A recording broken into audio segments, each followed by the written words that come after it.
하나님께서 우리 주시는 말씀 같이 보겠습니다. 에베소서 2장 11절에서 22절까지 말씀입니다. 에베소서 2장 11절에서 22절까지 말씀 제가 받들어서 읽겠습니다.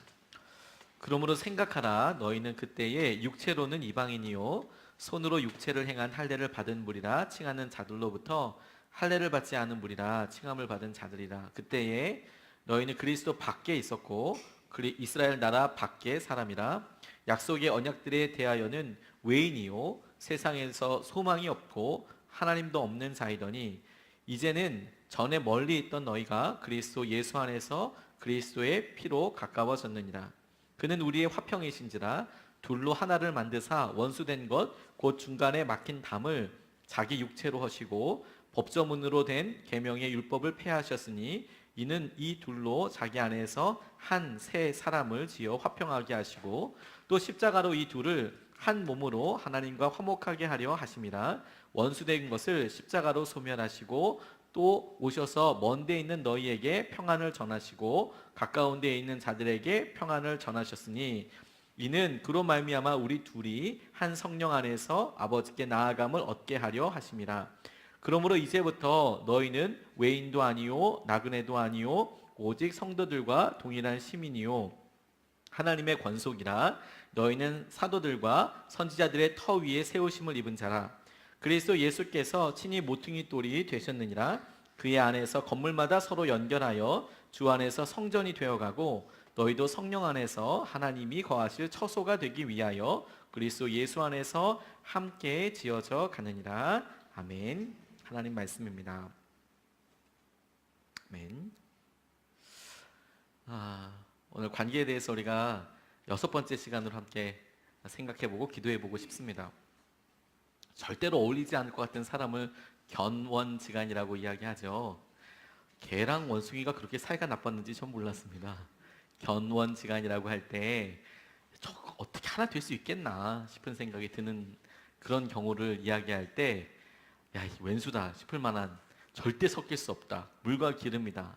이런 표현들이 우리 주위에 참 많죠. 근데 그런 표현들이 많은 이유는 실제로 그런 관계도 많기 때문 아니겠습니까? 다 평안하고 기쁘면 좋은 말, 예쁜 말들이 많죠. 그런데 원수다. 철천지 원수다. 막 이런 느낌들이 막 있으면 거기와 관련된 말들이 자연스럽게 늘어나고 더 표현이 구체적으로 되는 것은 당연하겠다는 생각이 들었습니다. 우리 관계 가운데 그만한 관계 생각을 해보기 전에 이 말씀을 통하여서 이스라엘 사람들에게도 그런 관계가 있었습니다.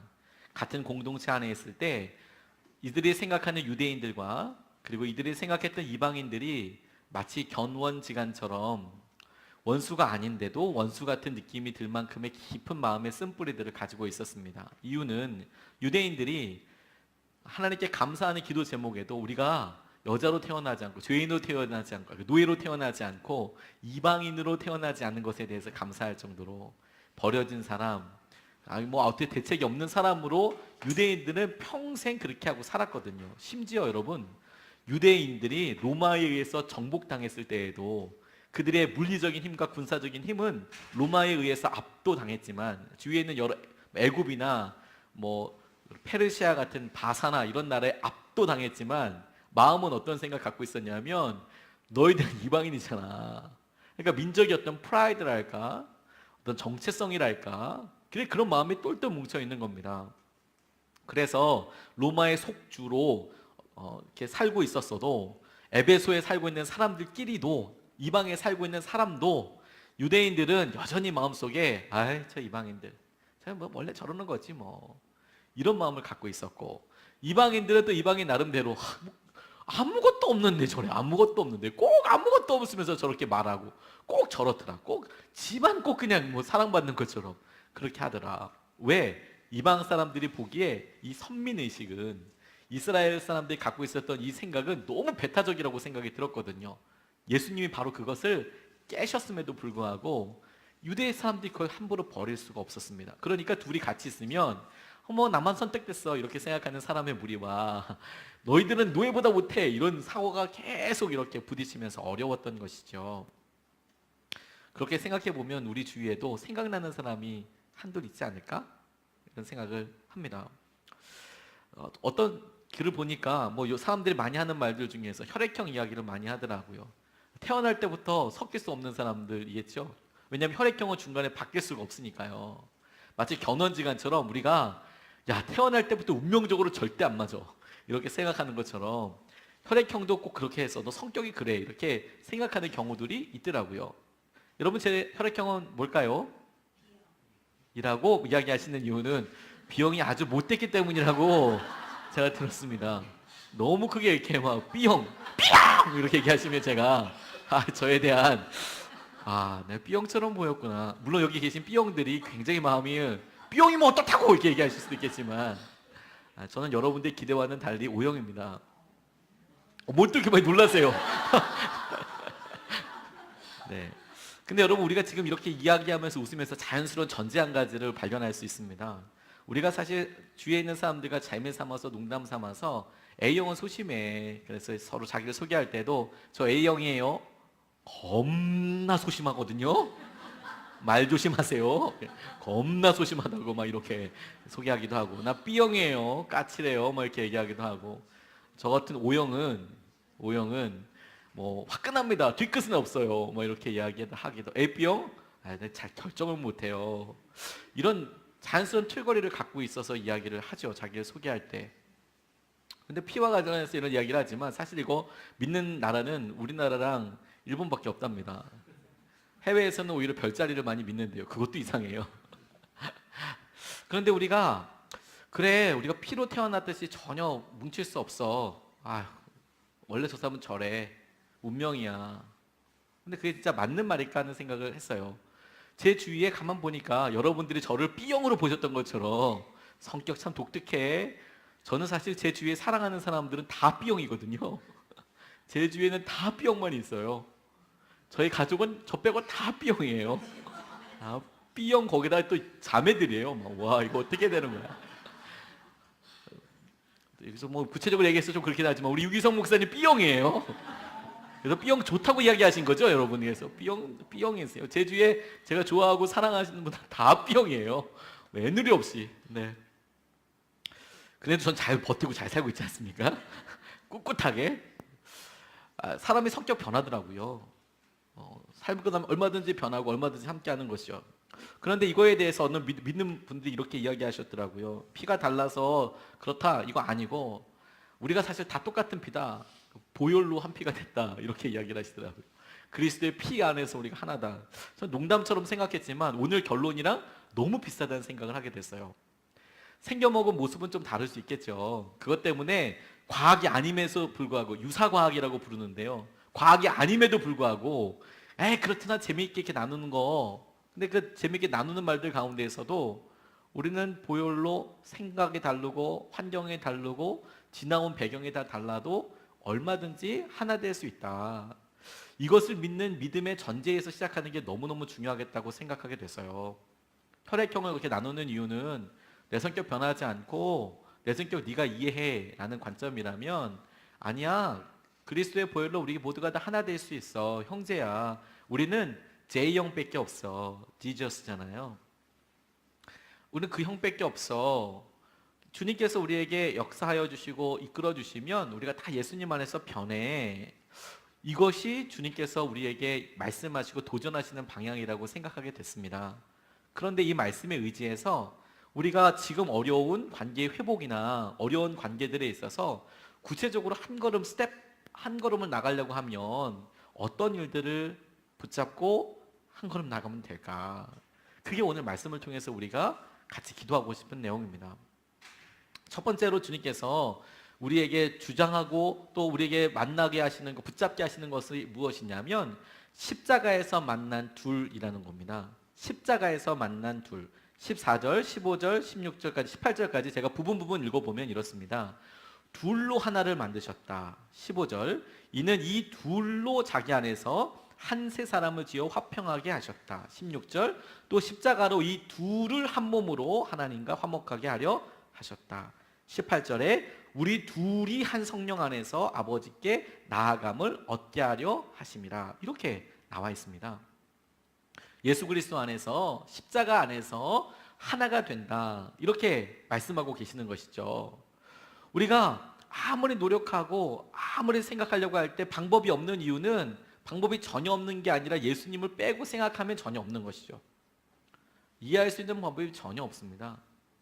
십자가를 통과해야만, 죽음을 통과해야만 만날 수 있는 어려움이 있거든요. 이거 안 믿는 사람들은 전혀 모릅니다. 그냥 쉽게 경청을 하고 이해를 하면 이해할 수 있다고 생각을 하지만 그럴 수는 없어요. 왜? 어떤 강사님이 이야기했던 것처럼 또라이는 끝까지 또라이거든요. 그렇게 여겨지거든요. 힘들거든요. 그런데 그 사람과 함께 부대끼는 내가, 그 사람이 변하기 전에 내가 십자가를 만나고 또라이를 만나는 내가 그 사람을 안을 수 있는 사람으로 변화되는 것이 십자가의 결론이고 능력이죠. 그러니까 십자가 안에서 우리가 하나 될 수 있다라는 전제에서 이 본문 말씀은 한 가지를 더 이야기하고 있어요. 오늘 예배소서에서 그래, 이방인과 유대인이 하나가 되지, 이거에 집중해서 묵상을 하다가 굉장히 많이 나오는 단어가 있는 거예요. 그게 뭐였냐면 둘이라는 단어입니다. 이방인과 유대인 이렇게 나눴지만 이건 사실 굉장히 유대인 중심으로 본 거예요. 왜냐하면 이방인이라는 게 유대인 빼고 이게 전부 다잖아요. 한국 사람, 일본 사람, 모든 사람 전부 다 이방인이잖아요. 이스라엘도 한 나라고, 나라로 치면 미국 사람도 있고 별별 나라들 다 많을 텐데, 로마도 있고 그 다음에 뭐 저쪽에 게르마니아도 있고 별별 나라들 다 있는데 이방인이라고 이야기했지 않습니까? 근데 제게는 이 말씀을 묵상할수록 둘이라고 의도적으로 표현하신 것이라는 생각이 들었어요. 십자가에서 만난 두 사람이라는 것이죠. 이게 관계에 있어서 한 번 나갈 때 우리에게 하나님께서 주시는 귀한 걸음이라고 생각이 들었습니다. 십자가에서 만나야 되는데, 십자가에서 만날 때 여러 사람 한꺼번에 만나려고 노력하는 게 아니고 딱 한 사람만 만나면 된다. 둘만 하나 되면 된다. 둘만. 처음부터 10명, 3명 함께 하도록 노력하는 게 아니고 한 번에 딱 한 사람만 하나 되면 된다. 제게는 이렇게 이게 약속의 말씀처럼 다가왔습니다. 예전에 많이 흥행했던 영화 중에서 주유소 습격 사건이라는 영화가 있었습니다. 뭐 썩 좋은 영화는 아니지만 그냥 아무 생각 없이 웃을 수 있는 그런 영화였던 걸로 기억이 됩니다. 거기에 유호성 씨가 나와서 무대뽀라는 역할을 맡았거든요. 그냥 무조건 때리고 뭐 이렇게 하는 그런 사람이었어요. 잘 생각하지 않고 그냥 각구목 하나, 강목 하나 들고 다니면서 뭐 이렇게 휘두르는 그런 사람이었거든요. 그런데 거기에 불량한 청년들, 청소년 몇 명까지 합체하면서 이 사람의 단체로 기합을 주는 장면이 있어요. 그러다가 그 분위기가 이상한 거죠. 한꺼번에 이 유호성을 이렇게 달려들어서 제압을 하려고 하는 그런 기운이 드니까 그 중에 한 사람이 물어보는 거예요. 넌지시. 이걸 이제 걷게 고자질하는 거죠. 만약에 한꺼번에 다 덤벼들면 어떻게 합니까? 이제 그런 기운이 있으니까 조심하라고 이렇게 얘기했는데, 이 무대뽀라는 사람이 진짜 심플하게 얘기했어요. 딱 생각하더니, 그래? 그런 경우에는 나는 한 놈만 패. 이렇게 이야기하더라고요. 난 한 사람만 때린다. 난 한 사람만. 아무리 떼거지로 다 해도 난 한 사람만 때린다. 그랬더니 이 폭동이 일어나려고 했던 거예요. 다 잠잠해지는 거예요. 그 한 사람이 내가 되면 진짜 힘들잖아요. 그 어떻게 감당할 수 있어요? 그 한 사람이 내가 되면. 실제로 그 다음에 단체로 막 싸우는 장면이 나오는데 이 유호성이 한 사람 맞은 사람만 가지고 계속 그 사람만 쫓아가는 거예요. 나중에는 처음에는 좀 싸우다가 나중에 도망다니면서 존댓말까지 쓰더라고요. 왜 저한테만 그래요? 그랬더니 똑같이 말해주고, 나는 한 사람만 패. 이렇게 이야기하더라고요. 사랑에 있어서 제가 가장 언제 힘드나 이런 생각을 많이 했습니다. 관계 설교를 하면서. 제게 있어서 힘들게 하는 경우는 어떤 경우냐면, 제가 정말 소중함에도 불구하고 그런 소중함을 표현하지 못했을 때, 혹은 이런 말 때문에 이분이 오해할 수 있었겠다라는 생각을 제가 알아차리게 됐을 때, 실제로 그분이 오해했을 수도 있고 아닐 수도 있는데 제가 했던 말이 이제 계속 머릿속에서 맴맴 도는 거죠. 근데 결국에는 그렇게 맴맴 돌아서 그분에게 내가 다음에라도 얘기를 해야겠다, 이렇게 전달되기를 나는 원한 건데 이게 오해가 없었으면 좋겠다라고 표현하고 싶다. 표현해야 되나 말아야 되나, 또 꺼내기가 또 애매하니까 주로 이제 그런 고민들을 많이 하거든요. 그런데 놀라운 건 뭐냐면, 제가 그렇게 관계에 대해서 고민하기 시작한 건 한 사람이었거든요. 그런데 이 관계가 점점 확장돼서 나는 어떤 고민을 하냐면, 나는 관계를 참 못하는 목사야. 이렇게 생각을 하는 거예요. 그러니까 제가 정말 실수한 것은 어떤 한 분에게 제가 어떤 말을 했는데 그게 기억이 나고 어려운데 정작 그거부터 시작해서 제가 고통당하고 있는 힘들어 괴로워하는 것은 뭐냐면 아유, 나는 부모 자식 간에도 이게 잘 안 되고 나는 자녀들에게도 제대로 못하고 나는 아내한테도 제대로 못하고 표현도 잘 못하고 이런 식으로 저는 확대해서 계속 생각을 하다 보니까 어떻게 해결될지 모르는 거예요. 어떻게 해야 될지. 그런데 말씀은 우리에게 있어서 그런 상황을 전환시키고 역전시킬 때에도 모든 관계를 다 잘할 수 있는 능력을 배양하기 위해서 키우기 위해서 기도해라, 믿음을 써라라고 말씀하시지 않아요. 저는 오늘 이방인과 유대인들이 하나, 이 견원지간이라고 할 수 있는 이 관계가 하나로 통합될 때 하나님께서 바울을 통하여 끊임없이 둘이 하나다, 둘이 하나다, 둘이 하나다라고 이야기하는 게 지혜라는 생각이 들었어요. 한 사람만 사랑하면 되는 거구나. 한 사람만 한 번에 한 사람만 사랑하면 되는 거구나. 마데 테레사 여러 일들 중에서 이분이 4만 명 정도를 4만 2천 명을 케어했답니다. 우리는 별로 놀라지 않아요. 우리 모두 다 4만 2천 명을 돕기 때문에. 여러분 핸드폰은 몇 명 정도 있으십니까? 저는 카카오톡 이렇게 보니까 한 1,000명 정도 되는 것 같아요. 그것도 많이 제가 이렇게 하지 않았습니다. 한 번이면 너무 막 늘어나니까 1,000명 이 정도면 되겠다. 근데 제가 그런 얘기 했더니 제 주위에 금융계통에 있는 사설 금융계통에 있는 분은 2,000명을 관리한다고 그러더라고요. 2,000명을. 그것도 이건 달란트다라는 생각을 했습니다. 어떻게 2,000명의 번호를 다 아나 싶을 정도로. 이게 쭉 그렇게 있는데 4만 2천 명을 섬기고 돌보고 그랬다는 거예요. 그도 그럴 것이 아픈 환자들 거기 있는 여러 뭐 죽음의 집도 있고 아파서 오시는 분들도 있고 병원도 있고 그냥 무료로 사는 사람도 있고 가난한 사람도 있고 이렇게 케어하는 사람도 있지만 자원봉사자들도 있거든요.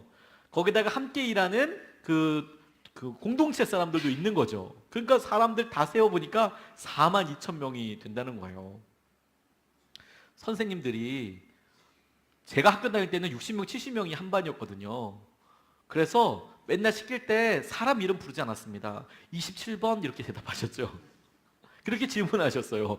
60명을 외우는 것은 시간이 한참 걸린 다음에 있었던 일이거든요.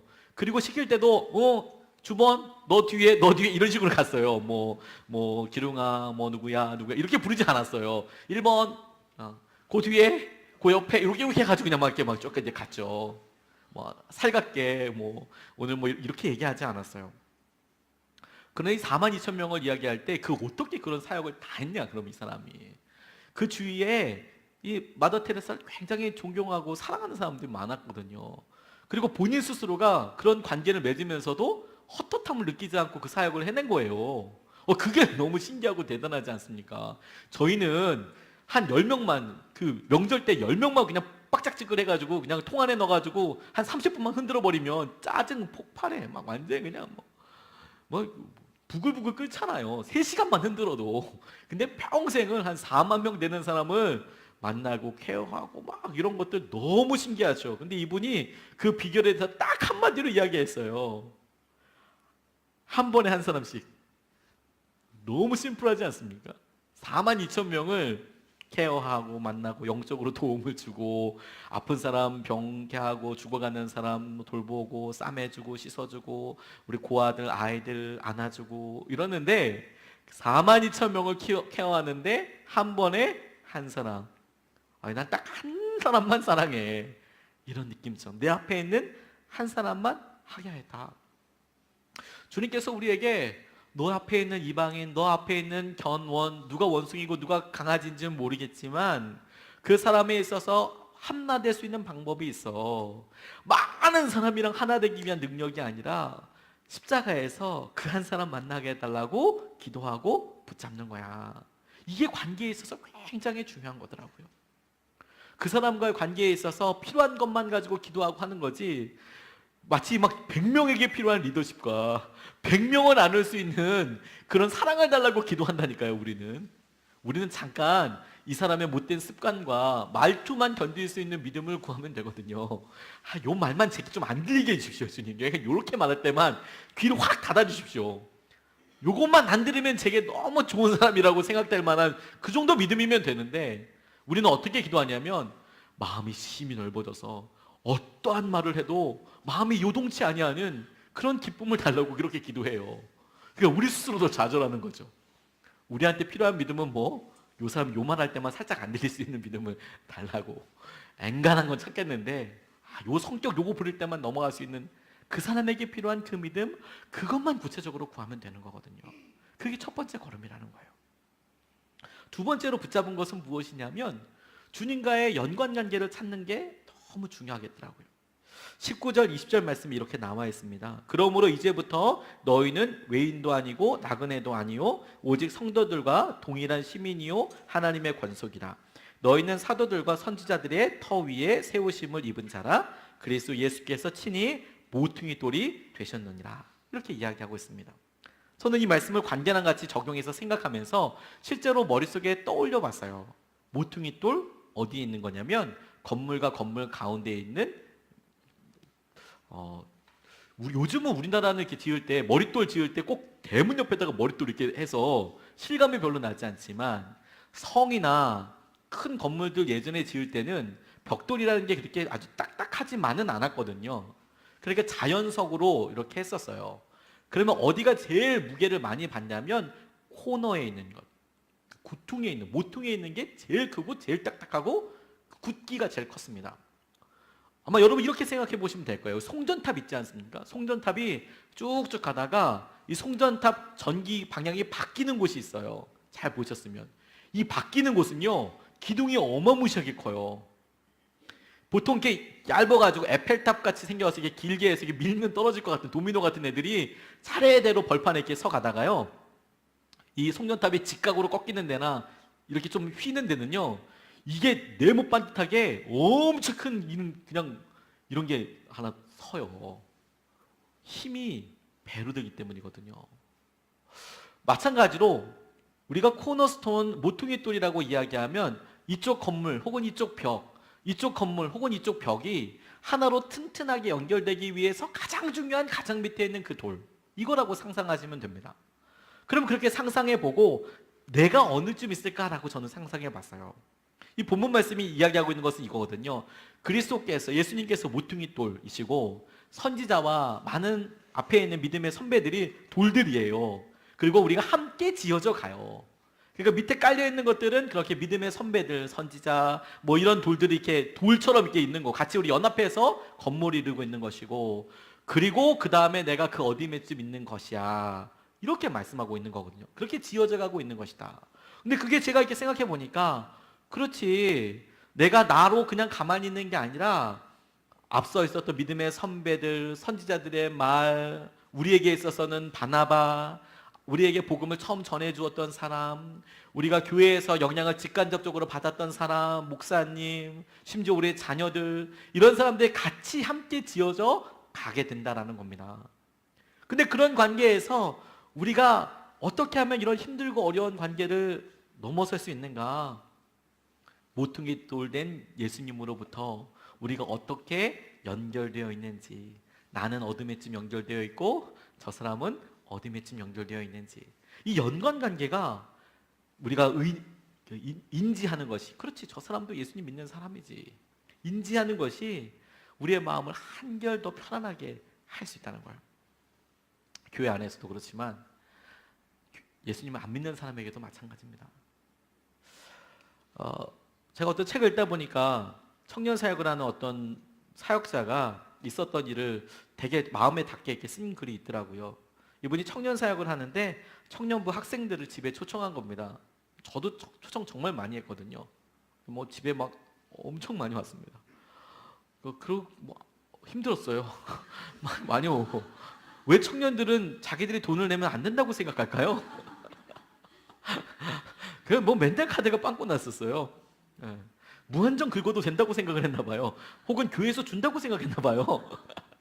근데 이분도 아마 그렇게 이제 가정을 이렇게 했나 봅니다. 그런데 그런 날이 있잖아요. 왜 아다리가 딱 되는 날, 정말 막 힘들고 안 풀리고 그런 날이 있지 않습니까? 학생들이 오기로 했는데 이분이 하나에서부터 열까지 다 꼬였대요. 첫 번째, 세탁기가 넘쳐서 세탁세 바다에 홍수가 났답니다. 막 어디서 샌 거야? 이거 막 새서 AS 불렀는데 이 사람 안 와. 아, 뭐 기다리는데 이거 빨리 정리해야 되는데 그러면 세탁기도 못 하고 그리고 이불을 빨래는 일단 감춰야 되지 않습니까? 그런데 그렇게 하고 정신을 치우고 있는데 집에 키우는 개들 두 마리가 갑자기 가출을 한 거예요. 이걸 버려 말어 하다가 잡으러 나가야죠. 그래도 잡으러 나가다가 이 개 어디 있는 거야? 이런 개가 어디 있는 거야? 그래서 전 욕을 한 게 아닙니다. 개가 어디 있는 거야? 이런 개들이 어디 있는 거야? 그러고 이제 개들을 잡아왔어요. 간신히 목줄 풀려가지고 잡아왔는데 이제 그래서 책상 앞에 딱 앉자마자 메일을 읽으려고 하는데 컴퓨터가 폭 나가버린 거예요. 걔가 여기도 한마디 있나 이게 싶을 정도로 막 이렇게 확 너무 멘탈 막 너무 힘든 거죠. 그러니까 하루가 정말 딸꾹딸꾹 다 없어져 버린다는 거예요. 그리고 시계를 딱 보니까 청년들이 올 시간이 된 거죠. 근데 집에 아무것도 없는 거예요. 하루 종일 그 씨름 난리를 쳤으니까. 그래서 걔를 잡아줄 수는 없잖아요. 그러니까 뭐 어떻게 할 수가 없는 거죠. 외국 사람이니까. 그러니까 퍼뜩 생각이 나서 이제 급하게 차를 몰고 이제 가까운 마트를 이제 간 겁니다. 그런데 비가 오는 거예요. 우산을 안 가져갔어요. 그러니까 또 그 마트 주변에 또 파킹할 데가 없는 거예요. 주차할 데가. 할렐루야! 멀리 대고 우산 없고 뛰어가서 그냥 옷도 대충 입고 왔는데 시간은 없고 막 뛰어가서 머리를 쓴 거죠. 보통 마트에는 줄을 길게 하는데 소액 판매하는 데가 있지 않습니까? 소액 계산하는 데가 있지 않습니까? 10개 밑으로 하면 쉽게 나갈 수 있는 데가 있지 않습니까? 그래서 머리를 쓴 거예요. 10개 밑으로 사자. 그리고 빨리 계산하고 집에 가자. 딱 생각을 하고 계산을 팍팍팍팍 올라가지고 딱 나갔는데 마침 앞에 딱 한 여자만 이렇게 있는 거예요.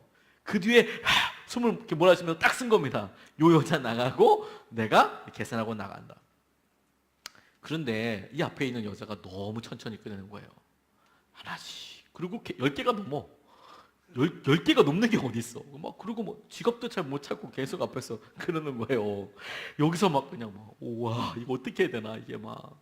진짜 막 너무 힘든 거죠, 막. 힘들고, 뭐라 말해줘야 되나. 뭐 너무 굼뜬 행동을 보니까 속이 부글부글 막 끓고, 몇 분 후면 집에 학생들이 들이닥칠 텐데, 집에는 대필 피자도 없고 이거 지금 여기 지금 다 잡혀있는데 여기 빨리 나가서 지금 집에 가서 해야 되는데 차 몰고 지금 가도 시원찮을 판에 내가 지금 이 마트에 잡혀가지고 이 여자 때문에 와 진짜 막 힘들어가지고 막 안에서 별별 생각이 다 드는데 제일 앞거는 뭐냐면 은행카드 찾는다고 핸드백 쓰고 계속 엄마 찾아 산말이를 하고 있는 거예요.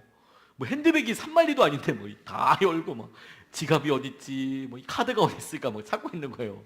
그러니까 막 안에서 막 너무 힘든 거죠. 막 그렇게 힘고 어려워하는데 정 안 되니까 결국에는 못 찾아서 핸드백에 있는 내용물을 다 꺼내기 시작했대요. 야, 카트에서 10개 넘는 물건을 빼는 것만 해도 막 엄청나게 짜증나게 나는데 이제는 핸드백에서 하나하나 다 꺼내는 거예요. 립스틱이랑 카드는 분명히 모양이 다르잖아요. 근데 그거부터 꺼내는 거예요. 컴팩트 막 이런 거 다 꺼내는 거예요. 이번에 너무 힘들어가지고 막 이렇게 하는데 그러다가 새빨개 하신 얼굴로 이 뒤에 있는 이분에게 이야기하더라는 거예요. 뒤에서 막 너무 씩씩거리고 있으니까 너무 정말 미안하다고. 제가 원래는 이러지 않은데 오늘 하루 종일 병원에 있어서 그렇다고. 방금 전에 항암 치료를 받은 딸애가 퇴원해서 집에 데려다주고 왔는데 먹을 걸로 좀 달래주려고 빨리 딸애한테 가야 하는데 기다리게 해서 너무너무 미안하다고. 그러니까 이 엄마가 이제 경황이 없어서 나온 거죠. 애를 항암 치료 받고 힘들어가지고 집에다 왔는데 집에 엄마도 같이 돌보고 그랬으니까 집에 뭐 음식이 뭐 있겠어요. 그러니까 딸 뭐래도 해주려고 이제 나온 거예요. 그러니까 뭐 경황 없이 나오다 보니까 지갑이 어디 있는지 갖고 온 건지 어떤 건지 모르고 그냥 와서 거기 있다가 너무 경황이 없으니까 그러고 있는 거죠. 너무 미안하다고 그렇게 이야기하니까 이분이 뒤에 있다가 너무 마음이 망연자실해졌답니다. 이 여자분이 한 번도 경험해보지 못한 무거운 짐을 지고 있는데 근데 나는 겨우 몇 분이 지체되고 물건 몇 개가 초과되었다고 해서 곧바로 뒤에서 이 여인을 정죄하고 있었거든요. 이런 멘탈이 군대 다 보내야 돼 아마 분명히 그런 생각했을 수도 있어요. 막 그런 이야기하면서 막 뒤에서 막 정죄하고 그러고 있었는데 이 여자분한테 그런 사연이 있다는 것을 전혀 몰랐던 거죠. 얘기하니까 아는 거죠. 그나마 그 여자 너무 미안하니까 얘기해 주니까 자기가 안 거죠. 너무 미안하더랍니다. 그래서 그 여인을 정죄하고 이런 게 아니라 그 계산대 직원한테 본인 카드를 내밀었대요. 빨리 나가기 위해서가 아니라 제 거랑 같이 계산해 달라고. 그러니까 이 여자분이 눈을 동그랗게 뜨면서 괜찮다고, 아니라고 합니다.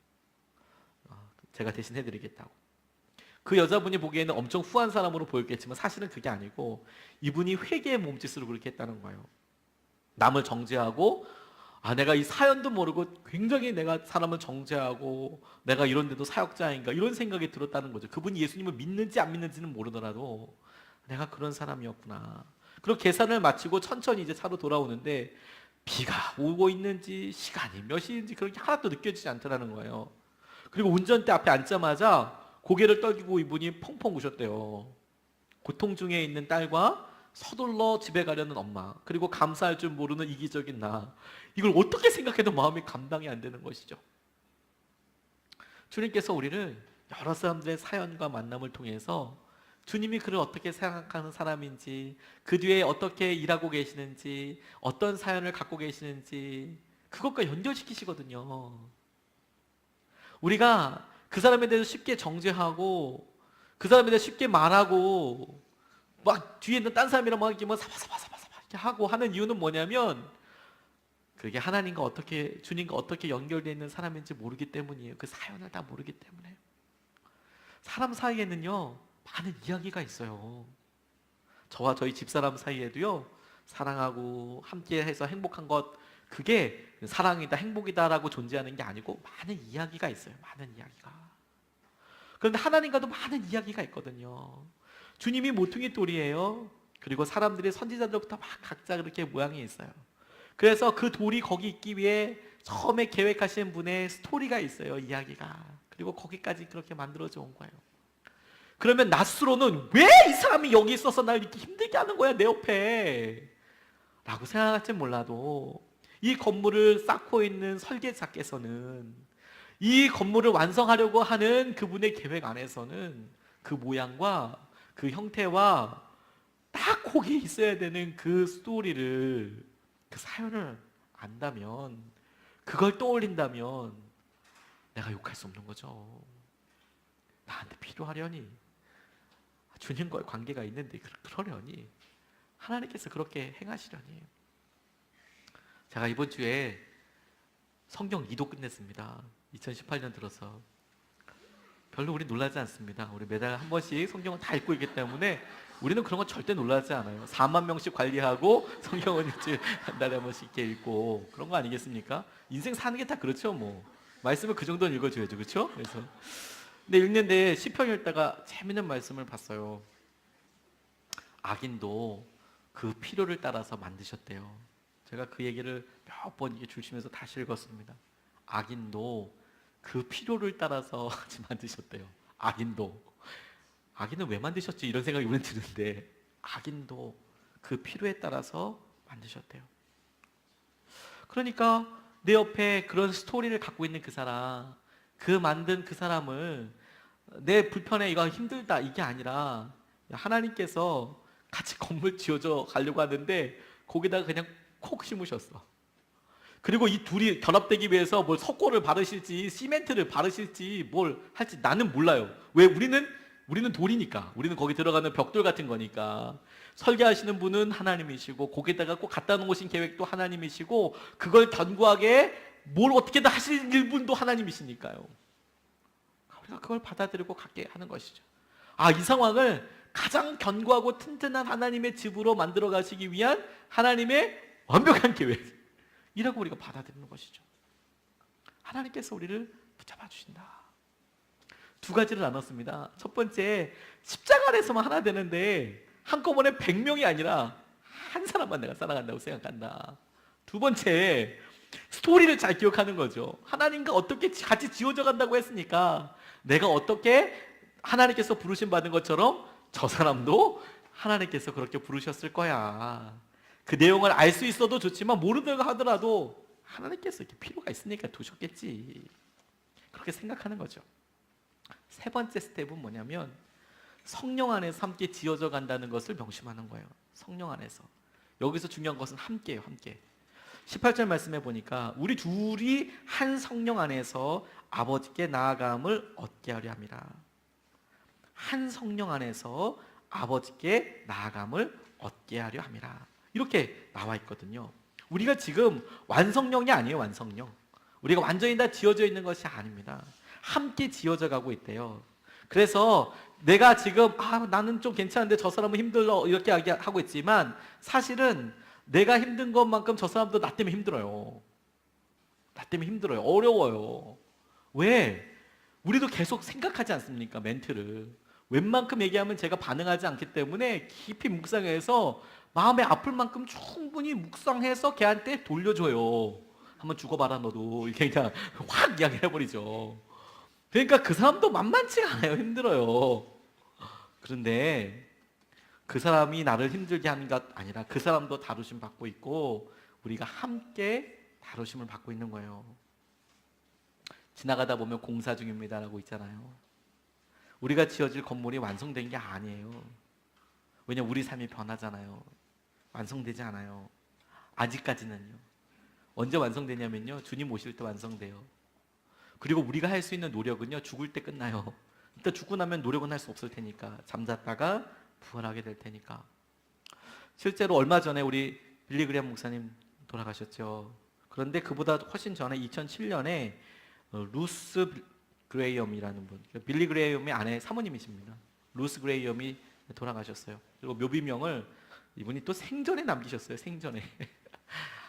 그런데 뭐라고 남겼냐면 이분이 계기가 있었습니다. 운전하다가 어느 날 가다 보니까 공사 중인 거예요. 어느 날 공사가 계속 고속도로 달리고 있다가 계속 이렇게 되는 거죠. 몇 킬로미터를 우회하고 그래야 되니까 힘들고 어렵더래요. 근데 뭐 안전사고 표지판, 뭐 기계 장비 뭐 이런 게 쭉 이제 고속도로에 이렇게 있는 거죠. 근데 마침내 길목 딱 도착하는데 마지막 표지판이 보이더라는 거예요. 공사가 끝났습니다. 참아주셔서 감사합니다. 이렇게 써있대요. 공사가 끝났습니다. 쭉 공사가 되다가 공사가 끝났습니다. 참아주셔서 감사합니다. 이렇게 공기가 끝나니까 이렇게 남더라는 거죠. 이 루스 그레이엄 사모님이 자기의 묘비명에 그렇게 썼대요. 공사가 끝났습니다. 참아주셔서 감사합니다. 우리 평생 사실 평생 그렇게 공사 중이죠. 사실 어떤 동영상 감동 있는 동영상 이렇게 보다 보니까 엄마가 아이를 데리고 일본 동영상이었는데 아이를 데리고 처음으로 병원에 간 거예요. 애가 울고 힘들고 그러면서 이제 돌봤잖아요. 그래서 의사 선생님이랑 이야기하죠. 물론 저는 무슨 한지 전혀 못 알아듣죠. 막 이렇게 이야기를 하고 그러는데 근데 그 카피가 굉장히 재밌더라고요. 아이 나이 1살, 엄마 나이 1살 이렇게 써있더라고요. 아이 나이 1살, 엄마 나이 1살. 대부분의 엄마들, 아빠들이 사실 그 전에 엄마이고 아빠인 적이 있었나요? 애가 생겨서 엄마 됐고 아빠 됐죠. 결혼하기 전에 뭐 제가 남편인 적이 있었겠습니까? 없었어요, 여러분. 결혼하기 전엔 남편인 적이 한 번도 없었어요. 그래서 저는 집사람이랑 결혼해서 그의 남편 나이 1살 됐어요. 남편 나이 1살. 그리고 지금 10년 이상 훨씬 오래 살았지만 사실은 우리 집사람과 날마다 기록 경신 중이에요. 어떤 의미인지 아십니까? 기록 경신? 그러니까 내가 이 정도 버텼어. 10년 이상. 얼마 전에 저희 결혼기념일이었거든요. 내가 이만큼 버텼어. 내년 되면 또 기록이 깨지는 거예요. 신기록. 내가 한 여자랑 같이 결혼해서 살 수 있는 최대 기록이 매년마다 깨지고 있어요. 왜 이렇게 좋아하시죠? 이게 갈등이 있어서 그런 게 아니에요. 그렇게 제가 처음 가보는 거거든요. 그 길을. 처음 가보는 길이에요. 그래서 가만히 생각해 보니까 처음 결혼했을 때는 지금 잘하고 있어서가 아니라 그때는 진짜 제가 생각해도 좀 심한 부분이 있었어요. 인정해요. 근데 지금 그렇게 살고 있다면 아마 저는 독살 당할 수도 있어요. 죽을 수도 있어요 아마. 진짜 간이 큰 거죠. 그렇게 살 수는 없어요. 저도 눈치라는 게 있거든요. 10년 넘어가면 저도 이제 살아야 되겠다는 생각을 하지 않겠습니까? 바뀌었어요. 조금 바뀌었어요. 대부분을 저희 집사람이 저에게 다 맞춰줬지만 저도 요만큼은 그래도 조금 바뀌었어요. 조금만. 저도 공사 중이었거든요. 저는 화강암으로 만들었는데 잘 안 깨져가지고 막 알고 뽀개고 막 이렇게 해야 한 10년 지나가야 이제 뭐 하나 이렇게 조금 이렇게 바뀌는데 아내는 연한 목재로 만들었는지 피를 흘리듯이 아주 많이 바뀌더라고요. 미안하죠. 한 사람은 신났고 한 사람은 혼나고 그런 시간을 보냈어요. 근데 함께 지어져 가는 거예요. 저게 더 변해야 되는데 이렇게 생각할 게 아니라 우리가 함께 더 변해가는 거죠. 성격 변할 수 있어요. 근데 우리가 이걸 아는 거죠. 성령 안에서 함께 지어져 가는 거야. 그런데 성령 안에서 함께 지어져 간다고 생각할 때 우리가 under construction, 우리가 지어져 가고 있는 중이야를 기억하는 것과 함께 이 성경 말씀 우리에게 중요한 잊지 말아야 될 목표 한 가지를 주고 있는 거예요. 성령 안에서 함께 지어져 가는데 성령 안에서 지어져 갈 때 목표가 있는 거예요. 그게 뭐냐면 22절에 하나님이 거하실 처소가 되기 위하여. 하나님이 거하실 처소가 되기 위하여. 이거 진짜 놀라운 제겐 약속처럼 느껴졌어요. 왜? 하나님이 거하실 처소가 뭐야? 바로 묻자마자 하나님께서 말씀 한 구절을 생각나게 하여 주셨거든요. 너희가 두 셋이 내 이름으로 모인 곳에 나도 너희와 함께 하겠다는 말씀이죠. 그러니까 주님께서 처소 이야기하실 때 그 처소는 뭐 예수님의 사람들 교회와 같은 공간을 의미하는 것뿐만 아니라 두세 사람이 모여 있는 그런 관계 가운데, 두세 사람이 당신의 이름으로 모여 있는 그곳에 내가 함께하고 있다라고 해석이 될 수 있거든요. 그런데 오늘 본문 말씀에 하나님께서 거하실 처소로, 너희 둘이 그렇게 내 이름으로 모여서 하나님이 온전히 거하실 처소로 너희들을 만들기 위하여 예수님 안에서 너희들이 공사 중이다, 이렇게 이야기하고 계신 거예요. 바꾸고 있다. 그러니까 우리가 목표가 뭐라고요? 하나님께서 온전히 거하실 수 있는 것, 편하게 거하실 수 있는 것, 편하게 거하실 수 있는 것, 이게 너무 중요하다는 생각이 들어요. 제가 좋아하는 가수 중에서 최백호 씨도 있지만 울랄라 세션을 되게 좋아하거든요. 혹시 젊으신 사람들은 알지만 좀 모르시는 분들도 많이 있으실 수 있어요. 근데 뭐 좋아하게 된 게 뭐 저는 사실 뭐 노래를 다 좋아하거나 이러지는 않습니다. 스토리 때문에 이분들을 되게 좋게 봤었어요. 임윤택 씨라는 분이 이미 돌아가셨습니다. 임윤택 씨라는 분이 이렇게 있는데 울랄라 세션이 막상 거기 뭐 나와서 한참 센세이션을 일으킬 때는 누구지도 몰랐어요. TV가 없고 뭐 그러니까 모르다가 나중에 우연히 어떤 이야기를 전해 듣고 나서 이제 인터넷을 검색해 보고 다 이제 찾아서 다 이제 보고 어떤 노래 했는지도 다 찾아보고 항상 뭐 이런 식이에요. 저는 항상 늘 뒷북이에요. 그래서 그런 사람이 있었구나. 어떤 사람이었지? 그래서 필요한 동영상도 찾아보고 그랬는데 되게 저한테 큰 감동이 있었어요. 이분이 암 환자 이렇게 있는데 어렸을 때부터 교회 다녔답니다. 그런데 춤을 너무 좋아하니까 머리가 노란색, 그리고 이게 문신도 이제 한 거예요. 그러니까 문신은 왜 했나 싶지만 어쨌든 했대요. 그 한 거 갖다가 뭐 왜 했냐 물어보기도 그렇잖아요. 그러니까 교회에서는 너 머리도 노란색, 문신도 있어, 너 교회 나오지 마, 이렇게 이야기한 거예요. 근데 본인은 계속 끝까지 내가 예수님 만나러 가고 싶다는데 왜 나를 교회 못 가게 하냐, 이렇게 이야기했대요. 우리 교회 나왔으면 내가 그냥 제가 같이 노란색으로 염색해 줬을 텐데, 그러면 부담 갖지 말라고. 여긴 제가 담임 목사니까 저한테 뭐라고 할 사람이 없잖아요. 만약에 그래서 교회 못 나온다면 제가 같이 삭발에 대해서 저희 교회 나오게 하죠. 그런 마음이라면. 근데 그렇게 막 있었답니다. 그런데 계속해서 최선을 다해서 공연 준비했는데 어느 날 덜컥 이게 위암 걸린 거예요. 위암에. 그리고 어떻게 6개월에서 1년 정도밖에 못 산다고 이런 이제 의사 선생님의 권고를 드는 거죠. 준비해라. 근데 이분이 이 그룹 리더 울랄라 세션이라는 이 그룹을 이끄는데 동생들이 자기끼리 믿고 있는데, 야, 우리가 이 땅에 태어났는데 그래도 사람들한테 얼굴은 좀 알리고 이렇게 죽어야 되지 않겠냐는 생각이 들었대요. 그래서 어떤 특정한 프로그램에 나왔습니다. 그 프로그램이 경연 프로그램이었거든요. 야, 우리 이름을 떨치고 나가자. 한 번 더 해보자. 다 말렸답니다. 형 죽을 수도 있어. 그런 동생들 위해서 그냥 이렇게 나왔습니다. 근데 아주 승승장구해서 결국에는 1등을 하게 됐어요. 사람들이 저거 아픈 거 아니지 않아? 뭐 이런 얘기도 하고 별의별 또 뭐 댓글도 막 달리고 막 그랬는데도 진짜 암 환자였어요. 암 환자. 그런데 이분이 자기가 그렇게 힘들고 어려울 때가 되어서 마지막 이제 여러 동료들과 함께 숨을 거둘 때 이제 동생들이 무슨 찬양할까 그랬더니 타이타닉 그러더래요. 타이타닉? 그건 뭐지? 이렇게 생각할 수 있잖아요. 타이타닉 주제가를 불러달라는 건가? 아니고 타이타닉호가 가라앉았을 때 내 주를 가까이 하게 함은, 그 노래 있지 않습니까? 그 타이타닉 노래 그 불러달라고 얘기한 거예요. 눈물로 이제 같이 부르는 거죠. 같이 함께하고 하나님께서 하시는 것을 보고, 그리고 이제 하늘나라에 가게 된 거예요.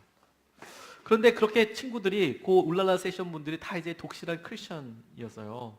교회에서 같이 만나기도 하고 교회 수련회에 찬조하기도 하고 그렇게 했더라고요. 그래서 형 죽은 다음에 처음에는 하나님 원망하기도 했다. 하나님 왜 우리 형 데려갔냐고 방황도 하다가, 그런데 하나님께서 그 이뮨택시 통해서 이렇게 만나게 되니까 자기들이 울랄라 세션이지만 이제 하나 더 만든 거예요. 울랄라 프레이즈. 딱 봐도 뭔지 알겠죠. 찬양하는 곳을 울랄라 프레이즈를 만들었어요. 그래서 울랄라 컴퍼니라고 이제 만든 거예요. 그리고 이제 하나님을 예배하는 사역을 이제 하게 하는 거죠. 한쪽으로 이제 노래도 하고 그리고 이제 찬양도 하고, 그래서 이제 같이 이렇게 하게 되는 그런 삶을 살고, 이분이 마지막에 이런 이야기를 한 거예요. 제가 주목해서 봤던 게 뭐였냐면, 이분이 마지막으로 이야기하면서 CCM 나누고 보고 싶다고 서대문교회 출석한다는데 이렇게 얘기했습니다. CCM 앨범을 만들기로 하고 가장 처음 시작한 곡인데 가장 마지막에 나왔어요. 이게 그 울랄라 프레이즈에서 거기 활동하고 있는 멤버가 그렇게 이야기한 거예요. 이 작곡한 사람이 한 10번 악보를 엎었고 다시 만들었는데, 저는 형이 주님의 일을 충분히 하고 갔다고 생각해요. 이뮨택시죠. 우리가 이 길을 가도록 이렇게 이끌어 줬으니까요. 무대에서 즐겁고 행복한 저희 모습을 보여주는 게 전도라고 생각해요. 이렇게 이야기를 한 거예요.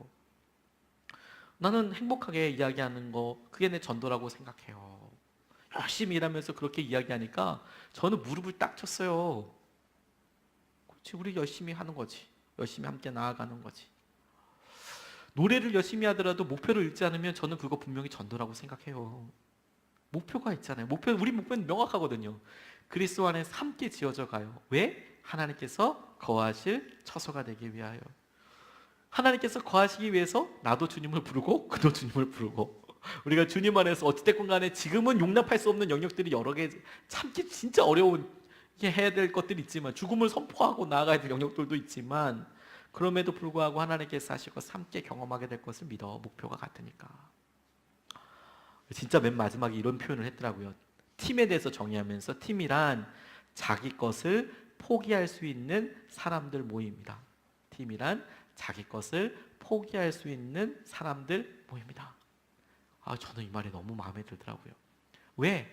내 거 내려놓고 우리 목표는 하나님께서 거하실 처소가 되어가는 것이니까. 주님께서 내 안에 있으실 것들을 보게 하니까. 그럼 여러분, 우리가 지금 관계를 보면서 저와 여러분들의 목표가 너무 낮은 거예요. 목표가 뭐냐? 하나님, 얘가 교회만 오게 해주세요. 이런 정도가 너무 낮은 거예요. 우리의 목표는 하나님, 우리가 하나님이 거하실 처소가 되게 해주십시오. 나와 우리 아들이, 나와 우리 아내가, 나와 우리 남편이, 우리 부모님이 그냥 교회에서 그냥 예배드리는 수준이 아니고, 하나님 나와 같이 성령 안에서 지어져서, 그래서 하나님의 거처가 되게 해주십시오. 처소가 되게 해주십시오. 하나님, 그러한 놀라운 일이 우리 가운데 있게 해주십시오. 이게 목표이고 하나님 앞에 기도해야 될 거죠. 우리가 그걸 따라서 나아가는 겁니다.